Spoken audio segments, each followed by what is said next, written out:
And the really funny thing is that people love Facebook, Instagram, Snapchat, hey, even TikTok is popping off for promoting their businesses online, but they neglect LinkedIn, which is literally designed for professional networking. Honestly, LinkedIn is hands down, the reason I have a thriving online business today. LinkedIn and God, of course. LinkedIn was the reason that I was able to leave my 9-to-5 job and start working in my healthcare copywriting business full time. It's the way I was able to scale my business up enough to the point that I could replace my income. So I know that there are a lot of other YouTubers, podcasters, and influencers otherwise who are talking about Facebook, Snapchat, IG, TikTok for business promotion, but I want to talk to you guys about LinkedIn today because I really feel like it's a missed opportunity that can really help you take your business to the next level. All right, so today we're going to talk about the forgotten stepsister, LinkedIn, and how you can get clients with LinkedIn in 2020. First, I want to know, do you have a LinkedIn account? Give me a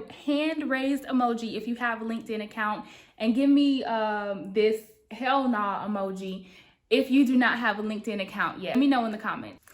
Hey, I'm Multipassionate Meg. I'm a public health pharmacist, copywriter, entrepreneur, podcaster, and I help multi-passionate millennials like myself find focus so that you can finally start a profitable business. If that sounds like you, go ahead and subscribe to the Multipassionate Meg channel and hit that notification bell so that you know when I'm back in these YouTube streets. Okay, as we go through this episode, I want you to think of LinkedIn as a platform for building business relationships, okay?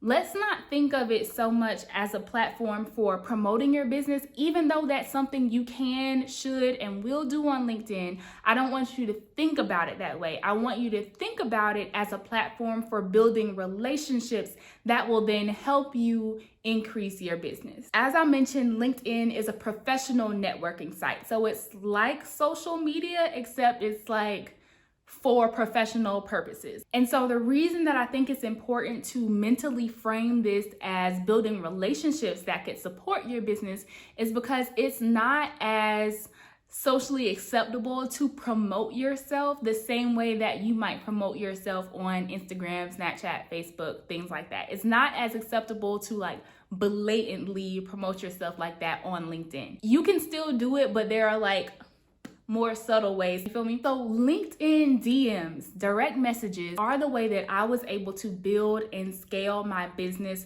to the point where I could leave my full-time job. Direct messages, that's where the money is. Basically what I did was I used that search bar in LinkedIn to find people who had positions that I thought would benefit from my healthcare copywriting and content writing services. A lot of them were the CEOs of innovative health companies, or they were VPs. They were like executives in these companies, people who had the power to make decisions. No shade to like the lower level people in those organizations, but they couldn't give me a yes and that be an actual yes. I needed to talk to the decision makers. And so that's who I found using LinkedIn search function. And basically I sent them messages, short and sweet. Let me give you an example of what I would say. Hi, I'm Megan. I'm a public health pharmacist turned healthcare copywriter. I offer content writing, content strategy, and website copy services for innovative health companies like yours. Let me know if you ever have any overflow writing work, and I'd be happy to see how I can help. Samples always available. Thanks, Megan. It works like a charm, and to be honest, it still does. Does everyone respond? Of course not. That's not the way life works. That's not the way statistics work. But I would say I had about a 45 to 50% response rate from those completely cold messages, and about a 10 to 15 conversion rate based on the conversations that happened after I sent those messages, which is pretty good. I consider that pretty good. So don't sleep on LinkedIn, okay? Now here's the thing.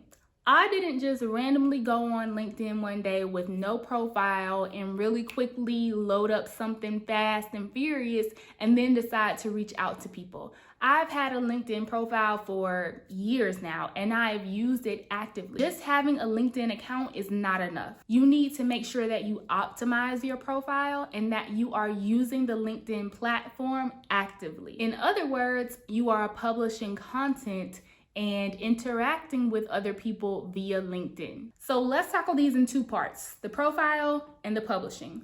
First, your profile. Of course, you want to have a very clear, professional looking headshot. It's okay if your headshot is a little bit fun. Like, it doesn't have to be a stuffy corporate headshot, especially if that's not the nature of your business. Make sure that your headshot is clear, but also reflects the nature and the vibe and the purpose of your business. You also have the opportunity to put cover art up the same way you might on your Facebook page or on your Twitter page, like a cover photo. In that cover photo, I recommend not just choosing something that is purely graphic, but choosing something that has some type of indicator of what your business does. So for example, I think I recently changed mine, but I think it says move healthcare forward, leave boring behind, or at least that's what it used to say. It's something that indicates what I do to help people, what my business is, what I offer, and why someone might want that. You want to make sure that you are optimizing all of the real estate on your LinkedIn profile. I also created a separate business page for my business, Stock Rose, because as you update your professional history, you can auto-populate the company that you work for, and there are built-in icons for that company. But if this is a company that you have started, that icon is not gonna show up. So it's just gonna pop up as like, you know, one of the gray little squares that is not aesthetically appealing at all. So literally the only reason I created a business page was so that I could upload my customized logo for Stock Rose, and that logo would be in my profile. And then the next important thing is to optimize the description box. The description box is where you want to convey what your business is and how you help people. Don't make this box all about you, or at least don't start it that way.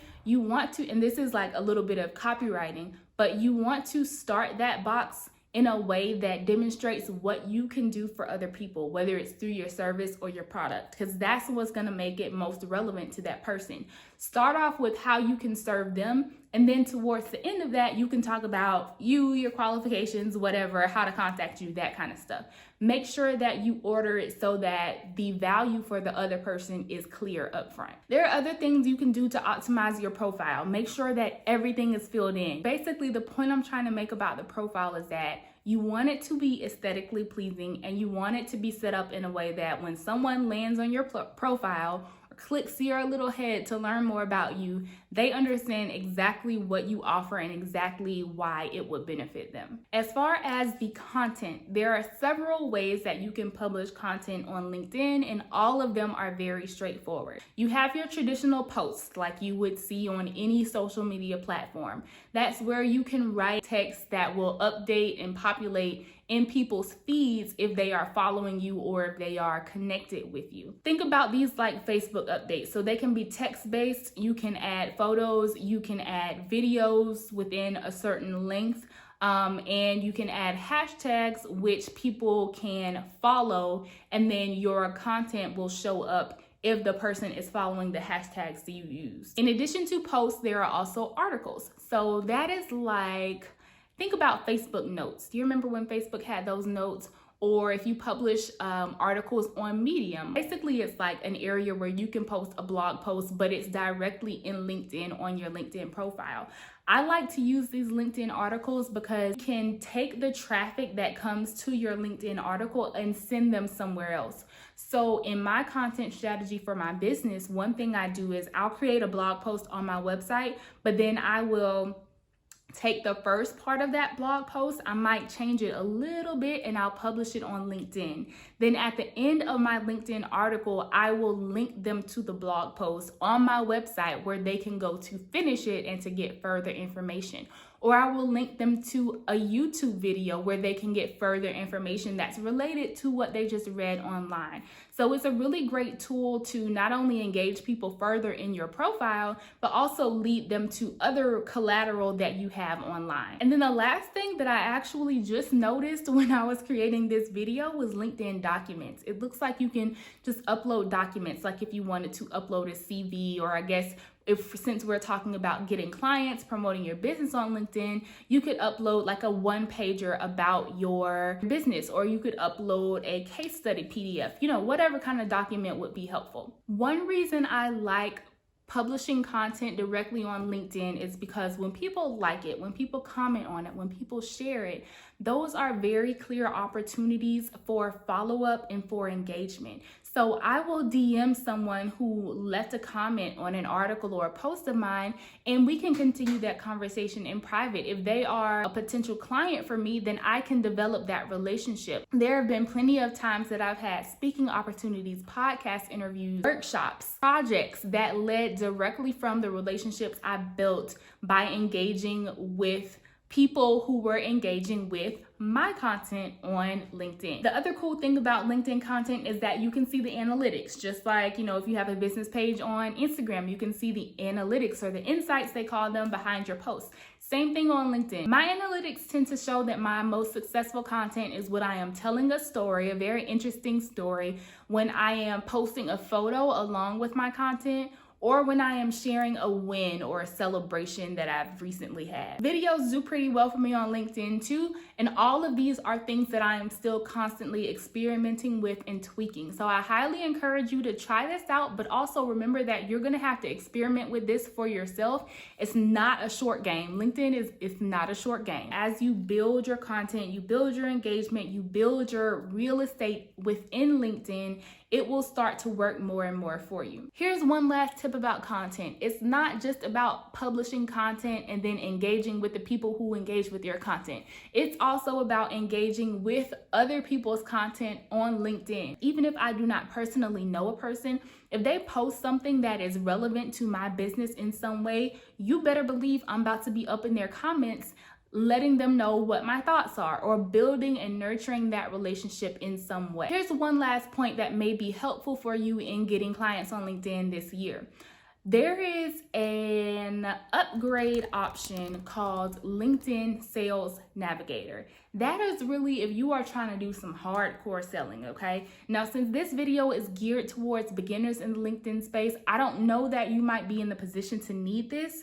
I tried it out as a free trial for a month, and then I forgot to cancel it, so I had it for an extra month after that. And what I can say based on my experience with LinkedIn Sales Navigator is that it helps you better identify and track leads that could potentially turn into sales. But it is very hardcore. It's actually designed for sales teams or companies who are like really intense as far as sales go. And so I think that if you are just, getting your feet wet in LinkedIn, maybe save Sales Navigator for later. Come back to it in like a year or two when you feel like you might be more ready for that, and then you can test that out there. So what I want you to do right now, if you gave me that hands up emoji saying that you currently have a LinkedIn account, I want you to incorporate your business, your brand into that LinkedIn account. I want you to set up a business page and upload a logo if you have one. And I want you to post something on LinkedIn, something that tells people what your business is about, what type of services or products you offer. If you gave me the arms crossed emoji saying that you do not have a LinkedIn account, what I want you to do right now is go set one up. All you have to do is register for the account. If you have time to go ahead and set up your account, then please proceed with that. But right now, I just want you to go and register for a LinkedIn account. Hopefully this video was helpful for you. If so, go ahead and hit the like button, subscribe, and hit the notification bell so that you know when the next episode is available, which by the way is next Sunday because episodes here are published on Sundays.